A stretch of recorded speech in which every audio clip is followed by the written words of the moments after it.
मान्यवर, आज मैं कई बार अलग अलग भाषणों में, अलग अलग जलसों में ये विषय उठा जाता है बांग्लादेशी घुसपैठियों के लिए बीएसएफ क्या कर रही है, सेना क्या कर रही है। मैं आज वास्तविकता इस देश को बताना चाहता हूं और मैं ऐसा करता हूं कि तृणमूल कांग्रेस के सारे लोग सदन को छोड़कर नहीं जाएंगे, ध्यान से सुनेंगे।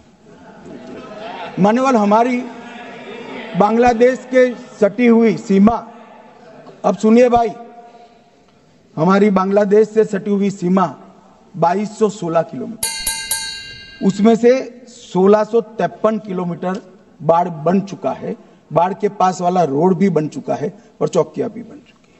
शेष फेंसिंग की लंबाई है 563 किलोमीटर।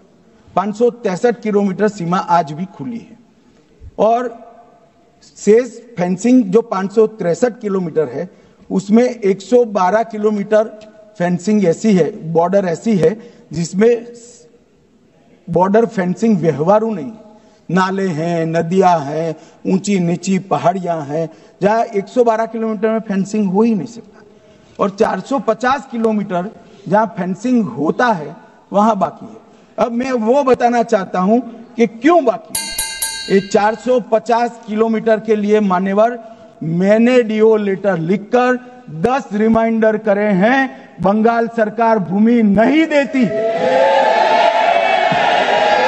मान्यवर, ये 450 किलोमीटर के लिए गृह सचिव बंगाल के मुख्य सचिव के साथ 7 मीटिंग करे, ये भूमि नहीं देते हैं। मान्यवर, जहां फेंसिंग लगाने जाते हैं सत्ताधारी पार्टी का कैडर आकर हुड़दंग करता है, धार्मिक नारे लगाता है।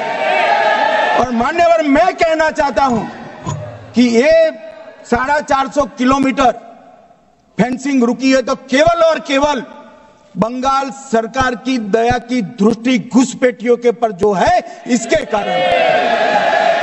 और मान्यवर, इससे आगे ये 450 किलोमीटर शायद ये भाषण सुनकर ममता जी भूमि दे भी दे तो हम खत्म कर देंगे, फिर भी 112 किलोमीटर खुली सीमा रहती है। मान्यवर, जब आप 2000 किलोमीटर बाढ़ बना देते हो और 112 किलोमीटर नहीं बनाते हो तो कई बार तो ये 2000 किलोमीटर के कोई मायने नहीं। आदमी को घुसने के लिए कितनी जगह चाहिए। तो 112 किलोमीटर जो नदी है, नाले हैं, एक कठिन भौगोलिक परिस्थिति है, वहां से लोग आते हैं। ये सवाल हमें करते हैं, अभी भी किया कि रोहिंग्या दिल्ली तक आ गए, आपके नाक के नीचे आया।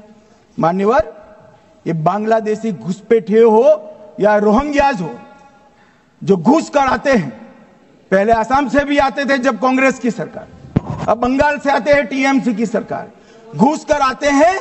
इनको आधार कार्ड दादा कौन देता है? नागरिक कहां के बने हैं? कहां के बने हैं? जितने बांग्लादेश से पकड़े गए 24 परगना जिले का आधार कार्ड और नागरिकता है मान्यवर। और ये जो आप आधार कार्ड इश्यू करते हो, वो आधार कार्ड लेकर, वो वोटर कार्ड लेकर ये दिल्ली तक आते हैं, आप उनको आधार कार्ड इश्यू न करो, आदमी क्या परिंदा भी पैर नहीं मार पाएगा। और दादा, ये सब चीजें भी लंबे समय चलनी नहीं है। 26 में चुनाव है, बंगाल में कमल खिलेगा और पूरा बंद होगा। मान्यवर, मुझे भी मान्यवर, मैं आज कहना चाहता हूं, दिल्ली के चुनाव से मैं मौन रहा कि देश का सुरक्षा का प्रश्न है, तू मैं नहीं करना चाहिएगा। आज मौका भी है, दस्तूर भी है, इन्होंने सवाल उठाया, मैं बिल भी ये लेकर आया हूं, इसलिए मैंने देश की जनता को सत्य बताया है। ये 450 किलोमीटर जो आपकी कृपा से खुली रही है, वहीं से घुसपैठ है, वहीं नागरिक बनते हैं, वहीं आधार कार्ड बनाया जाता है और देश भर में फैल जाते हैं। मान्यवर,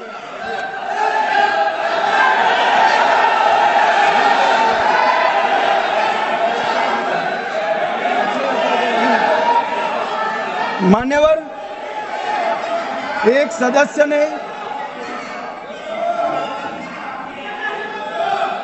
मान्यवर एक सदस्य ने मुद्दा उठाया कि पासपोर्ट रैंकिंग में 50वां नंबर है।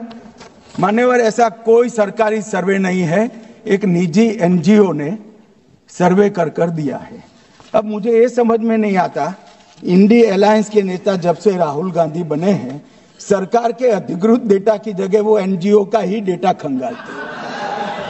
कई बार तो भाषण भी एनजीओ का दिया हुआ करते थे मान्यवर, और कई बार छापा बगैर का संविधान भी लहरा देते हैं। मुझे मालूम नहीं है क्या हुआ है इस देश को।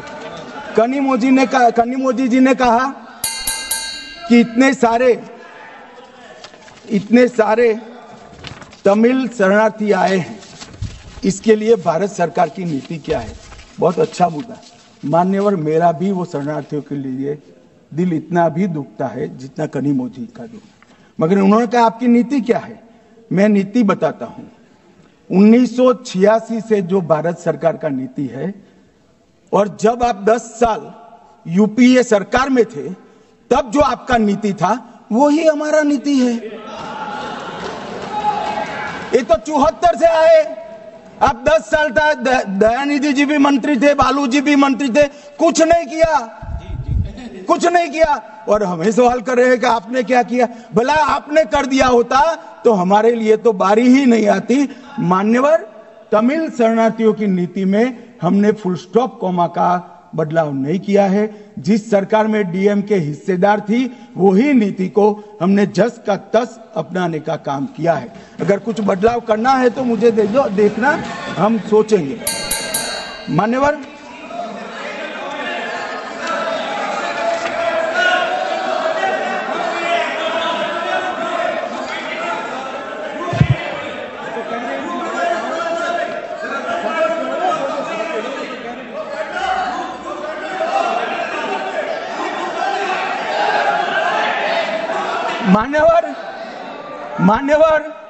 मुझे अब तक एडीएमके के सारे एमपी 4 बार मिले अलग अलग समस्या पर, एक में भी तमिल शरणार्थी का जिक्र नहीं।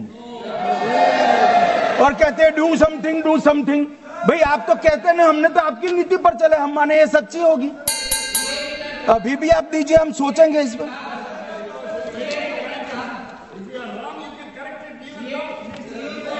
मगर आपने रॉन्ग किया है, एक्सेप्ट करते हो ना। आपने रॉन्ग किया वो तो स्वीकार कर लिया, चलो अच्छी बात है।